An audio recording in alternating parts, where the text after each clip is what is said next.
now look to the member of Secretaries Committee, Eric Sukumaran, Pembroke College, to open the case for the opposition.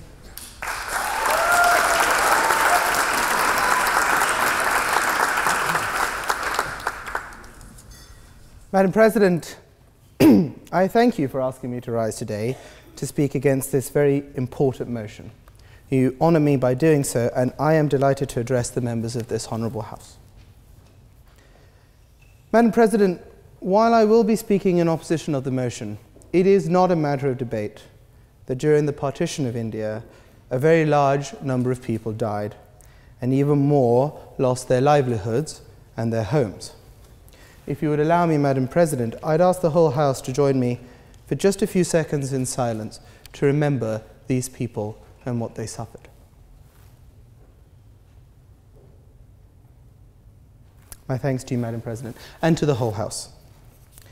Madam President, as I'm sure you're aware, on July 20th, 1969, Neil Armstrong walked on the moon. You may not be aware that on the same day, and slightly closer to Oxford, something altogether more ordinary, and yet for me, more extraordinary was happening. My grandfather was sightseeing on his first day in England. See, here he is, July 20th, 1969, about to walk across Tower Bridge for the first time. One small step indeed. He had moved to the UK to start a new life for himself and for his young family, and he had moved from India, then a 22-year-old fledgling republic. During independence in 1947, he was already a young man and remembered the events of that year very well. The border that is locked in place now did not exist in his childhood. An arbitrary line drawn from Gujarat to Kashmir would have made about as much sense to him as one from Lincolnshire to Lancashire would make for us. And yet the line was drawn, the country divided. My grandfather, who was born in an age of absolute kings and king-emperors across the sea, died last year, a few miles from where he was born in India, in a free Indian republic. My point is a simple one. For whatever historic reasons, realities change. The kings gave way to prime ministers, and as has happened so many times in the subcontinent's long history, the borders changed. Where once there was a collection of kingdoms and vast tracts of land controlled directly by foreign power, there is now India and Pakistan and Bangladesh, proud nations all and here to stay. It is time to accept that outcome. But before I go on, Madam President, it is my honor to introduce to you tonight's proposition speakers. First, Sabriya Saeed, the librarian of the Oxford Union and a second year reading English at Somerville College. Firstly, I would like to congratulate Sabriya on a barnstorming term in office. She has worked so hard and successfully with you, Madam President, to produce a cracking set of debates and speakers which, for the first time since the foundation of this society in 1823, fully half of whom were women.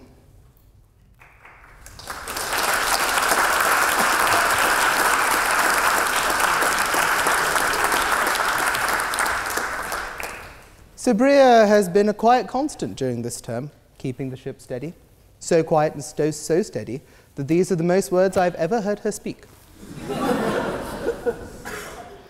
Madam President, much has been made at the Oxford Union about my age as a postgraduate student in comparison to my undergraduate colleagues such as Sabriya, as the Cherwell seems to have referred to me and my ilk as pensioners.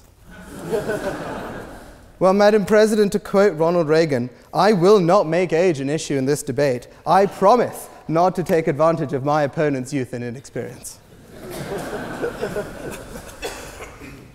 But if I may say so, that in this oftentimes emotionally charged topic, Sabriya gave a brave speech, and while I hope to win the argument, she has nevertheless won my admiration.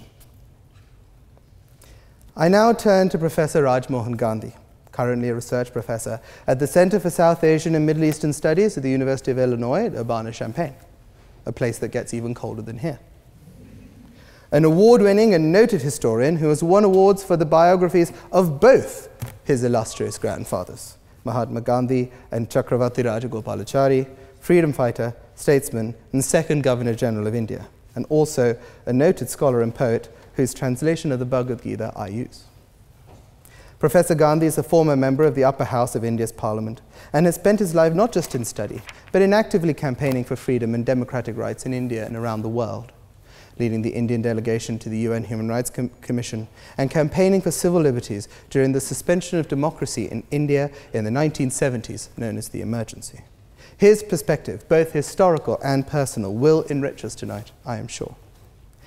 And finally, it is my honor to introduce Ashish Ray, India's longest-serving foreign correspondent, having served 40 years abroad. He has worked for the BBC, CNN, The Times of India, amongst many other publications, and is president of the Indian Journalists Association in Europe. His journalistic career has had many highs. In 1992, I beg your pardon, in 1992, in 1992, in a dangerous war zone, using a benzene generator to power a camera phone and a satellite phone uplink, routing footage through Moscow to CNN in Atlanta. He delivered to the world the first live television footage from Kabul while covering the Afghan civil war. And he got the first interview with India's Prime Minister on CNN after the destruction of the Babri Mosque. He also coined the famous CNN slogan, "Be accurate, fair, and responsible," in addition to being first with the news. Advice that CNN these days would do well to look up. His book, laid to rest, The Controversy over Subhash Chandra Bose's death, concentrates on the life of Indian independence leader Subhash Chandra Bose and was written after 30 years of research around the world. It has received widespread acclamation and contains a scholarly analysis of the partition. Mr. Ray is also a noted cricket commentator, starting with the BBC in the 1970s, and while I hope to rhetorically bowl him out for a duck, his 2 books on Indian cricket are considered essential reading by many. Madam President, these are your proposition speakers, and they are most welcome.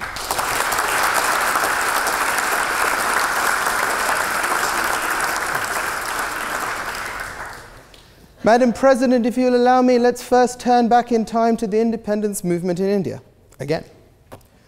The call for a separate state for the Muslims upon Indian independence began in earnest in the 1930s with a man named Sir Muhammad Iqbal.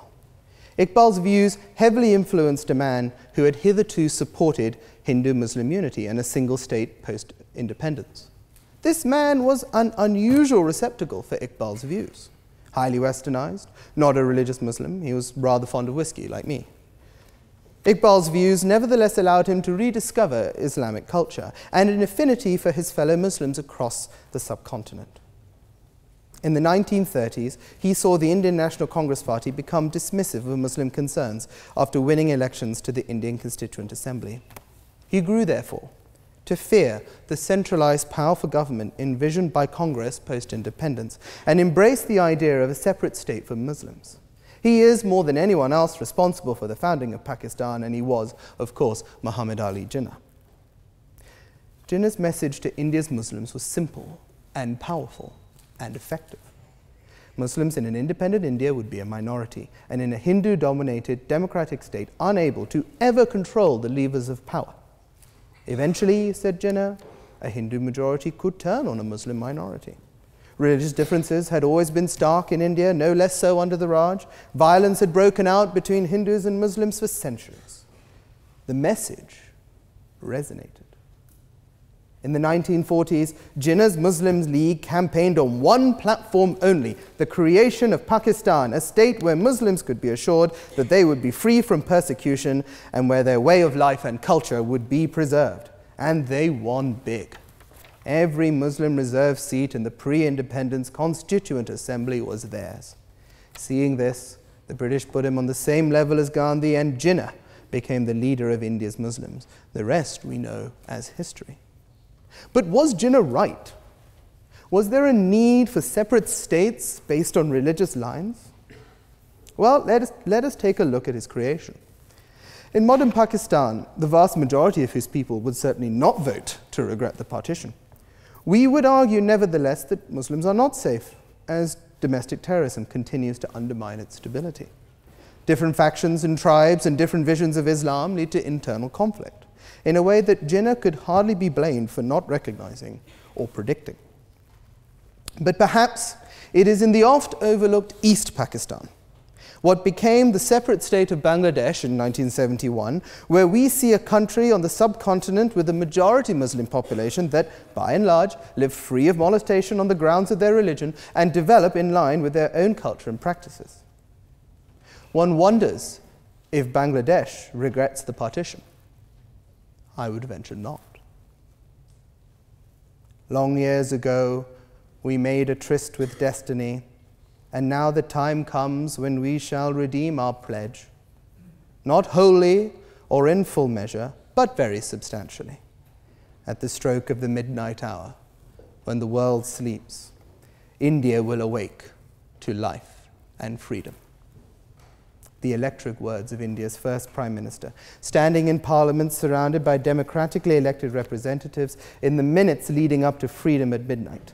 A tryst with destiny for India to be free, not wholly or in full measure, but very substantially, as is typical of Nehru's prose that has multiple meanings. But what one cannot deny there, in the first line of a speech that he knew would go down in history as the most important of his life, he made a reference to partition. India would meet its destiny very substantially, but due to the agreed separation, not wholly and not in full measure. And that regret, that attitude to the partition as promise unfulfilled, denying India's full history, has cascaded down through the years. Even Mahatma Gandhi stayed away from independence celebrations in Delhi, which he had worked so long for, in protest of the partition. People have been regretting the partition of India for 70 years, but it has not helped change the status quo of suspicion and antipathy between the two sides. Today, Madam President, I am calling for something different. The proposition so far has made a passionate argument, but they have said nothing new. The lament of the partition is well recorded.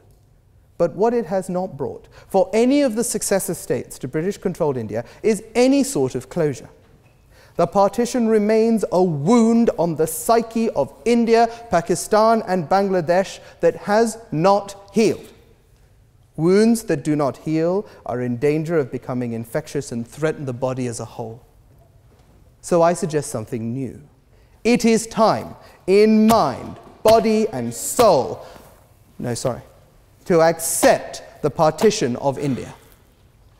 We have seen in the past, in other parts of the world, where the abandoning of regret in favor of closure and acceptance has reaped rewards. Both examples today that I use are of former British colonies, the first in the late 18th century, the second the late 20th century.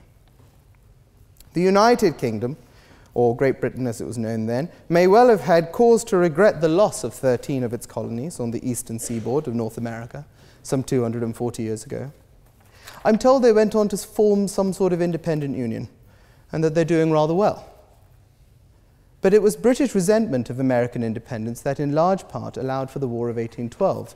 But you'd be hard-pressed to find a British person today who actively regrets the loss of America. All right, maybe one or two. Sometime between the end of 1815 and now, Britain accepted the fact that it would not regain its colonies, and what followed was an alliance that in many ways shaped the modern world. Ireland is perhaps an even more salient example, a source of conflict for 800 years, and partitioned along religious lines in 1922, distrust and violence marred British-Irish relations well into the 1990s. It was only when both sides were fed up of war and accepted the other's position, and Ireland wrote its claim to the North out of its constitution, that they found a solution to a seemingly intractable problem. Which brings me to the subcontinent's seemingly intractable problem, Kashmir. Since it did not accede to either India or Pakistan after independence, Kashmir seemed up for grabs. India and Pakistan were at war over it mere weeks after independence. Both sides insist all of Kashmir is theirs and neither side wants to find a solution. Both sides must accept that they are not going to ever control the whole of Kashmir, which follows on then that the de facto partition of Kashmir, which has occurred, must be formalized and settled. This is not at all simple, and I will not hide from the fact that any process to achieve a settlement will be anything but long, complicated, and tortuous. But like Northern Ireland, I am sure people are sick of war, followed by uneasy stalemate, followed by war. Continuing to regret, and then on some level reject partition doesn't really upset this unsatisfactory status quo. But like Northern Ireland, an earnest desire for peace may just work. So, will we solve Kashmir here tonight? No, of course not. But by voting no, we do something unexpected. It is a recognition that while India and Pakistan are locked in a death spiral with each other, they cannot really reach out to the rest of the world. It is a recognition that the subcontinent will always remain weak if each country has to keep one eye on the other. India and Pakistan have to get over political division. A reunification is never on the cards and never will be, so that they can concentrate on becoming friends and good neighbors. Like the struggle for independence itself, this is a journey of generations. But it has to begin with the small ripples of hope that Robert Kennedy described, crossing other ripples to slowly build a current that can sweep down the mightiest walls of resistance. To vote aye is to pine for a world that ceased to exist in 1947 and that will not come again. But to vote no is to cry out that we will not settle for simply regretting the partition, for more of the same. We demand our leaders to begin to do better so we can move on from this traumatic episode, and that we are ready to begin the work of generations towards a reconciliation, and that we are ready to start now. For too long, blame has been based on the partition for dividing and weakening the Indian subcontinent. But it is a choice to remain divided. Send the message, albeit a small ripple today, that we choose something different, a new beginning. And I urge the House to vote no.